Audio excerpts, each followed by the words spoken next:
하나님의 말씀 봅니다. 하나님의 말씀은 마가복음 13장 24절부터 37절까지 말씀. 신약성경 78쪽. 그때 환난 후에 해가 어두워지며 달이 빛을 내지 아니하며 별들이 하늘에서 떨어지며 하늘에 있는 권능들이 흔들리리라. 그때 인자가 구름을 타고 큰 권능과 영광으로 오는 것을 사람들이 보리라. 또 그에게 그가 천사들을 보내어 자기가 택하신 자들을 땅끝으로부터 하늘 끝까지 사방에서 모으리라. 무화과 나무의 비유를 배우라. 그 가지가 연하여 지고 잎사귀를 내면 여름이 가까운 줄 아나니, 이와 같이 너희가 이런 일이 일어나는 것을 보든 언자가 가까이 문 앞에 이른 줄 알라. 내가 진실로 너희에게 말하노니 이 세대가 지나가기 전에 이 일이 다 일어나리라. 천지는 없어지겠으나 내 말은 없어지지 아니하리라. 그러나 그날과 그때는 아무도 모르나니 하늘에 있는 천사들 아들들도 모르고 아버지만 아시느니라. 주의하라, 깨어 있어라. 그때가 언제인지 알지 못함이라. 가령 사람이 집을 떠나 타국으로 갈 때에 그 종들에게 고난을 주어 각각 사물을 맡기며 그 문지기에게 깨어 있으라 명함과 같으니, 그러므로 깨어 있으라. 집주인이 언제 올지, 혹 저물 때일지 밤중일지 타굴 때일지 새벽일지 너희가 알지 못함이라. 그가 호련히 와서 너희가 자는 것을 보지 않도록 하라. 깨어 있으라. 내가 너희에게 하는 이 말은 모든 사람에게 하는 말이니라 하시니라. 아멘. 제정 러시아가 망하던 날에 아주 참혹했다고 합니다.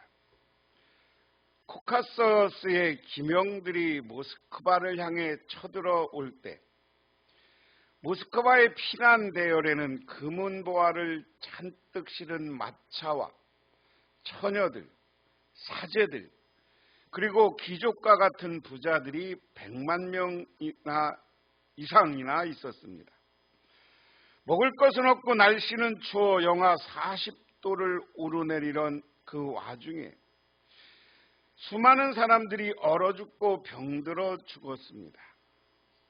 만삭인 한 부인이 아기를 낳다가 아이와 함께 죽기도 했습니다. 그렇게 처참한 제정 러시아의 최후의 날은 왜 닥쳤느냐 하는 겁니다. 당시 러시아의 기독교가 사회 전반에 영향을 미치던 사회였는데, 러시아는 기독교가 뭐예요? 네? 동방 종교회 중에 러시아 종교회 이렇게 이야기합니다. 그 신부들이, 사제들이 앉아서 이 위기, 나라가 개판 막 얼어 죽고 하는데 무슨 회의를 했느냐? 우리로 얘기하면 총회에 앉아갖고 축도할 때는 손가락을 피고 하는 게 옳으냐, 꼬부리고 하는 게 옳으냐, 이거 갖고 토론해서 결론을 못 내리고 있었어요. 그리고 사제들의 옷 색깔은 무엇을 해야 될 것이냐, 대부분 사제들이. 그리고 사제복 색깔, 그리고 동방정교회는 높은 십자가 첨탑 위에 천사들을 이렇게 천사의 모양을 조각해서 놓는 전통이 있는데, 천사를 몇 개를 조각해 놔야 되느냐, 이런 거 토론하고 있었다는 거죠. 그러면 이거 갖고 교회가 노예 열어 갖고 따지고 총회 열어 갖고 따지고 그랬다. 그만 저기서 군대가 쳐들어오는데 교회가 나라와 민족을 위해서 기도해야 되는데 이거 갖고 싸우고 있었다. 이것은 무슨 이야기를 하는 거냐면, 제가 왜 이 말씀을 드리냐면, 예수님이 재림하는데 우리는 뭐 해야 되겠느냐라는 걸 한번 생각해 보도록. 오늘날 우리는 종말론적으로 살아야 된다 그래요. 그건 뭐냐? 예수님이 내일 온다는 생각을 하고, 우리가 이따가 결론적으로 얘기했겠지만 예수님의 오시면 신부가 신랑 맞듯이 준비하고 있어야 되는 거예요. 믿으십니까? 그럼 오늘 예수님이 구름 타고 오신다 하는 거예요. 오늘 앞구절 보면 예수님의 재림 그랬어요. 자, 그러나 환란이 지난 뒤에 그날에는 해가 어두워지고 달이 빛을 내지 않고 별들이 하늘에서 떨어지며 하늘의 세력들이 흔들릴 것이다. 예수님이 오시는 것, 다시 재림하는데 지난 시간에 이 땅에 많은 환란과 고통이 예수님이 오시는 때 있는 것을 이야기했습니다. 그런데 그때의 하나님의 이적과 기적이 나타나는 것이고요. 지난번에 우리가 큰 환란에서 14절부터 23절까지 마지막 때에 나오는 환란에 대해서 쭉 이야기했어요. 그런데 마지막 이제 예수님이 오실 때가 되면 그러한 환란도 지나게 된다. 오늘 이야기에는 마지막 때 예수님의 재림의 때가 되면 이 땅에 있는 환란도 멈춰. 그리고 환란이 멈추고 난 다음에 해도 어두워져. 징조로서 말세가 되면 태양도 어두워진다. 태양이 빛이 점점 없어진다. 태양이 빛이 없어지는 건 두 가지. 이 땅에 태양이 빛이 없어지는 건 하나는 뭐예요? 마지막 때 지난 시간에 지진 환란 그랬어요. 지진과 화산이 폭발해서 태양을 가리는 겁니다. 근데 마지막 때가 되면 다 이 어떤 거 오른지는 모르고 해가 어두워진다. 햇빛이 찬란하게 비치지 않는다. 그 다음에 별들이 하늘에서 떨어지고, 이것은 막 별들이 하나님이 만드는 이 질서, 태양이 작아지고 하면 질서, 행성, 이것들이 자전, 궁전하는 것들이 없어지면 별들끼리 부딪히는 게 과학 현상이라고 그러죠. 몇 년 전에 우리나라 지구에 해성이 다가온다고 해서 난리가 났었죠. 별들이 질서가 없어서 별들끼리 부딪히고 별들이 이 땅에 떨어지기 시작한다. 그 다음에 하늘의 세력이 흔들릴 것이다. 이것은 사탄의 세력이 흔들리게 될 것이다. 우리는 이렇게 해석합니다. 그때 사람들이 인자가 큰 권능과 영광에 쌓여 구름 타고 오는 것을 볼 것이다. 인자, 예수님은 마가복음, 누가복음에는 자신을 이야기할 때 인자 이렇게 표현했어요. 인자라는 말은 사람의 아들이라는 말도 되고요. 어질인자를 쓰면 어진 사람이라는 말도 돼요. 사람인자를 쓰면 사람의 아들. 그리고 이 인자를 해석할 때 사람의 아들로 해석합니다. 하나님은 이 땅에 하나님의 아들이지만 마리아의 아들로 오셨다. 그 인성, 예수님의 화육, 이 땅에 육신을 입고 온 것을 강조할 때 사람인자를 쓰고요. 오늘 여기는 사람인자라기보다는 어질인자죠. 어진 사람, 뭐 이렇게 해석할 수도 있습니다. 마지막 때가 이렇게 해가 어둡고 별들이 질서가 없고 사탄의 세력이 물러가고 하면 영광스럽게 그곳에서 인자, 예수님이 다시 재림해서 오실 것이다. 그런데 그 재림해서 오는 모습을 구름 타고 오는 것을 볼 것이다. 그때 그는 천사들을 보내어 땅끝에서 땅끝까지 사방에서 선택된 사람들을 모을 것이다. 오늘 이게 중요한 겁니다. 구원은 누가 받느냐라는 거예요. 우리는 선택받았다. 택함 받았다. 이 말을 우리가 다른 표현을 쓰면 예정 그렇게 씁니다. 다 똑같은 말이에요. 어떻게 예정됐어요? 하나님이 우리를 구원하는데 이미 우리를 선택해서 이 땅에 보냈다. 이게 예정론, 예정 그럽니다. 그러니까 예정론, 그러니까 자꾸만 우리가 예정, 예언 이렇게 하면 미리 다 신비한 것처럼 생각하는데 그건 딴 건 아니고 선택받았다는 거예요. 여러분은 이미 하나님으로부터 택함받았고 선택받았고 예정받아서 구원받은 사람들입니다. 믿으십니까? 그래서 마지막 때 예수님이 이 땅에 재림할 때가 되면 땅끝 이곳에서 이곳까지 택함받은 사람을 천사가 모아. 그래서 그때는 지구가 돌변하고 별 화산이 일어나고 핵전쟁이 일어나도 천사가 우리 택함받은 우리를 지켜주고 보호해 주는 거예요. 믿으시죠? 신앙에 이게 가장 중요한 거예요. 제가 여러분한테 몇 번 간증했잖아요. 왜 고등학교 때 주기철 목사 그 영화를 보면서 어떻게 저 뜨거운 데를 걸어갔을까? 왜 어떻게 못을 찔리는 피 흘린 데를 얼마나 고통스러웠을까? 그런데 내가 나중에 성경 읽고 내 나름대로의 결론은 성령이 함께하면 그 고통도 그 뜨거움도 못 느끼는 거예요. 응? 믿으십니까? 여러분 언제 구원받았어? 어떻게 대답할게? 여러 가지가 있어. 나는 딱 간단한 거요. 나는 하나님이 모태 신앙이면 하나님이 우리 엄마 뱃속에서부터 나를 예정해서 이곳에서 보냈어. 그래서 나는 구원받은 거야. 할렐루야.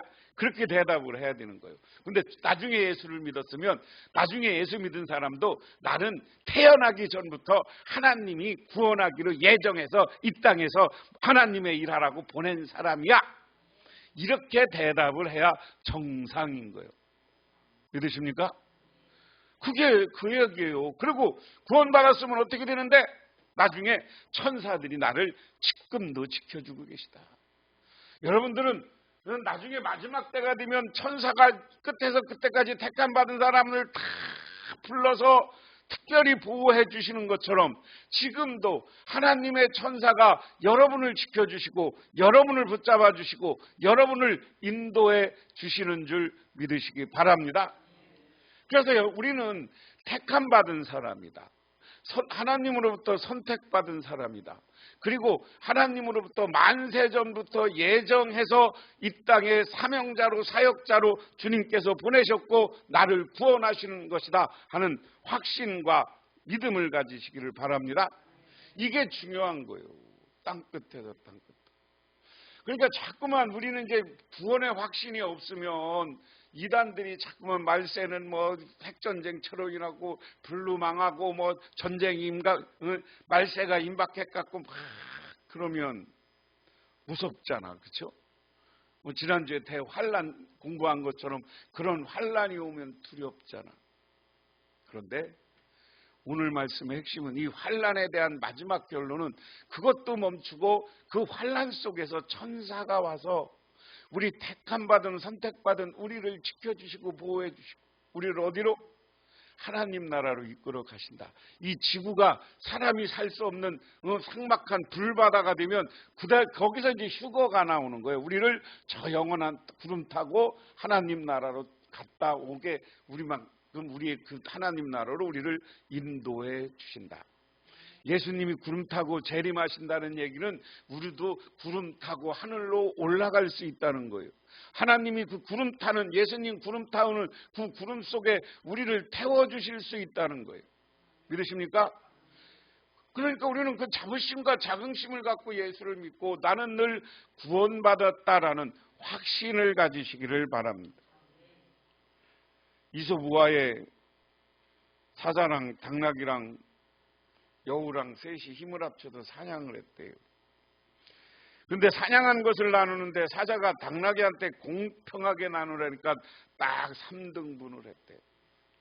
그러니까 사자가 화가 나니까 당나귀를 잡아먹었어. 그 다음에 여우보다 하라니까 10분의 9는 사자한테 주고 자기는 쬐끔 가졌어. 그러니까 사자가 너 참 지혜롭구나. 어떻게 이렇게 이런 지혜를 알았냐? 그러니까 아유 당나귀 죽는 걸 보면서도 내가 사자한테 똑바로 나누면 내가 바보죠 그러더래. 때를 보면 주변 상황을 보면 지혜 있는 사람들은 알아들어야 돼. 우리가 말세의 때 종말의 때를 알아보는 건 여러 가지 세상 상황이 어렵고 힘들잖아요. 그러면서 오늘 그 다음에 말세가 어떻게 오느냐를 준비하는 것은 그 다음에 말세를 어떻게 준비해야 되냐는 이야기 속에 무화과 나무에 비유해서 배워라. 그 가지가 연해지고 잎이 돋치면 너희는 여름이 가까운 줄 안다. 그죠? 무화과 나무가 저기 겨울 되면 다 저기 거시기 하잖아요. 낙엽이 떨어지잖아요. 근데 거기다 잎이 나오고 하려면 연해지고 하려면 잎이 나오려면 가지가 연해지고 상황이 그래야 되는 거예요. 그렇죠? 오늘 예수님이 그 이야기를 하는 겁니다. 무화과나무만 보면 우리는 때를 알고 사계절에 어느 때인지를 안다. 이와 같이 너희도 이런 일이 일어나는 것을 보거든 인자가 문 앞에 가까이 온 줄 알아라. 무슨 얘기야? 앞에 큰 환난, 어려움 이런 것이 세상이 환난과 어려움이 오면 인자는 누구라 그랬어요 아까? 예수님은 스스로를 인자로 표현했어요. 예수님이 다시 문 앞에서 너희들을 기다리고 있다. 이게 유명한 성화 아닙니까? 문에 이렇게 예수님이 문에서 녹화하고 있는 모습. 이게 여기도 나오지만 나중에 요한계시록에도 이야기가 나오거든요. 예수님이 문을 두드리고 있는데 우리가 예수님이 두드리면 빨리 알고 예수님을 영접해야죠. 그 다음에 그 이야기를 하는 거예요. 예화 중에. 자, 보세요. 그 다음에 내가 진정으로 너희에게 말한다. 이 세대가 끝나기 전에 모든 일이 다 일어날 것이다.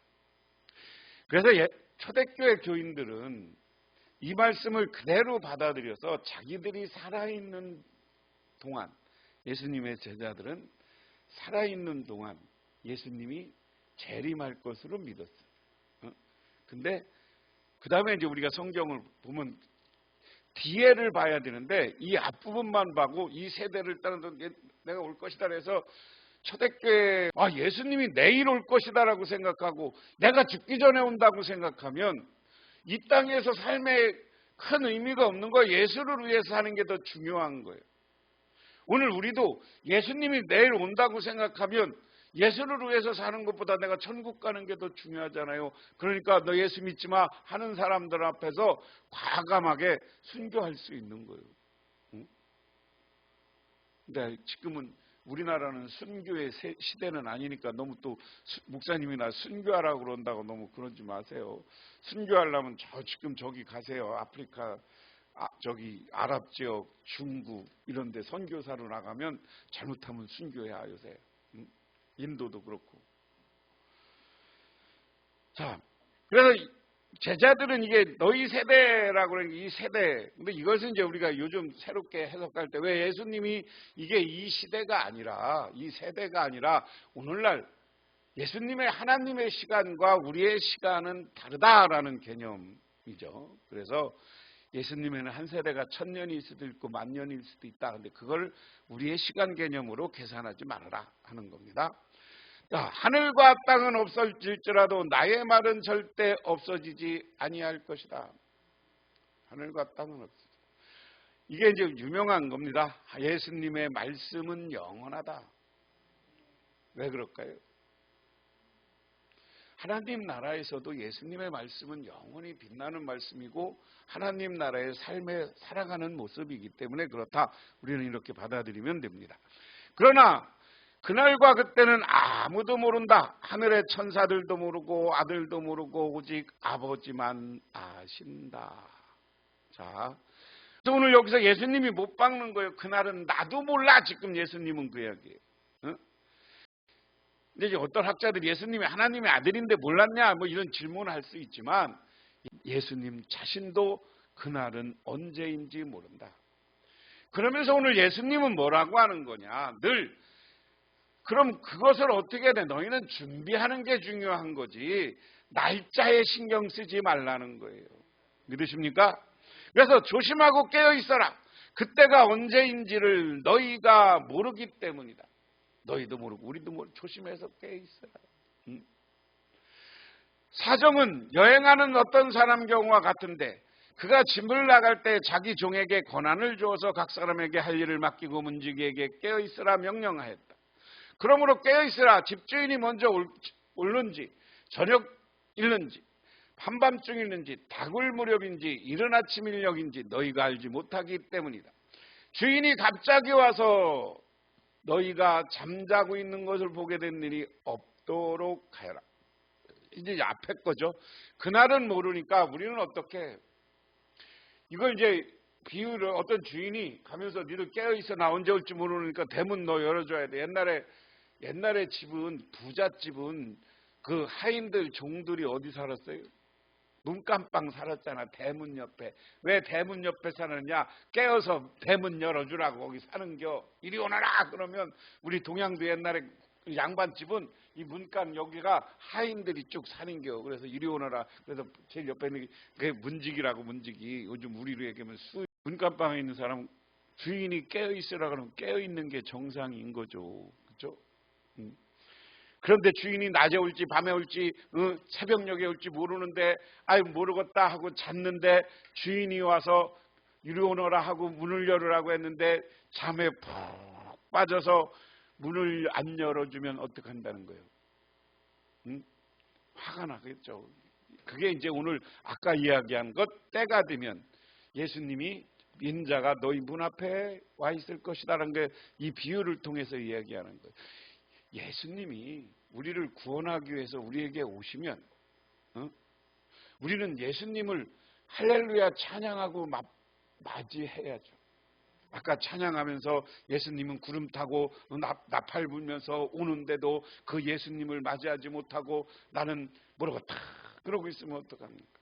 그게 이스라엘 백성들이에요. 예수님이 하나님의 아들이 이 땅에 오셨고 메시아가 오셨는데도 자기의 신학, 자기의 이익, 자기의 생각에 빠져서 예수님을 배척하고 예수님을 십자가에 못 박았잖아요. 우리도 깨어서 준비하고 기도하고 있지 않으면 때가 이르렀어도 징조가 있는데도 기도하지 않으면 우리는 예수님과 함께 구원받고 하나님 나라에 가는 자격을 잃어버리는 거예요.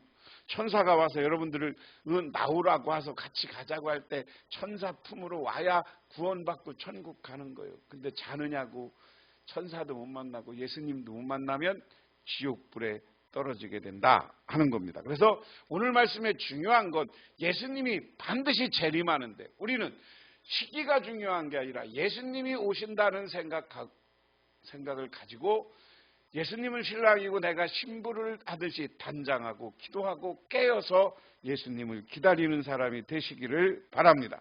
그래서 37절에 내가 너희에게 하는 모든 사람에게 하는 말이다. 깨어 있어라. 예수님이 마지막으로 한 번 더 강조해 깨어 있어라.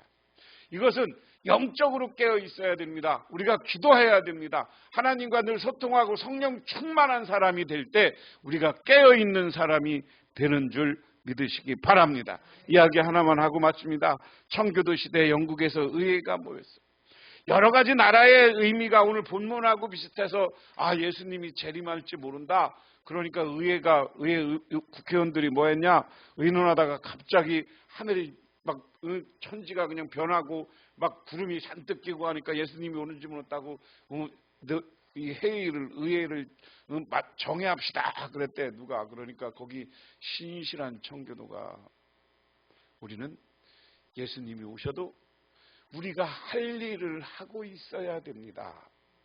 예수님이 오셔도 우리가 할 일을 하고 있으면 예수님이 그때 우리와 손잡고 함께 가는 거예요. 하나님 나라로 이끌어 주시는 거예요. 그래서 우리는 세상 환경 속에서 내가 직업 속에서 하는 일 속에서 열심히 일하다 보면 내 마음에 하나님에 대한 예수님에 대한 믿음은 있는 거 아니에요. 그리고 영적으로 내가 성령 충만해서 기도하는 사람이면 천사가 우리를 지켜주시고 천사가 우리를 세워주시는 줄 믿으시기 바랍니다. 기도하겠습니다. 하나님 아버지 고맙습니다. 오늘도 저희들 주님께 나와 기도하며 간구드립니다. 오 주님, 저 영원한 우리 하나님 나라를 바라보게 하옵소서. 이곳에 오시는 우리 주님을 바라보게 하옵소서. 그래서 우리가 주님을 만나고 예수님이 재림하는 날 예수님을 만나서 하나님을 향해서 영광 돌리고 찬양하며 영원한 하나님 나라에 우리도 구원받은 자가 되게 하옵소서. 그래서 그 하나님 나라에서 신령한 삶을 사는 우리 모두가 되게 하옵소서. 예수님 이름 받들어 기도드리옵나이다. 아멘. 지금은 우리를 죄 가운데 구원해 주신 우리 주 예수 그리스도의 은혜와 온 우주를 창조하신 성부 하나님의 사랑하심과 우리 삶 가운데 찾아와서 우리를 저 영원한 하나님 나라로 이끌어 가시는 성령님의 인도하심이 오늘 주님께 나와 기도하고 간구하고 들어가는 우리 할렐루야 모든 성도님들과 그 가정 위에 그리고 우리 자녀들과 자손들 위에 영원토록 함께 하옵시기만을 간절히 축원하옵나이다.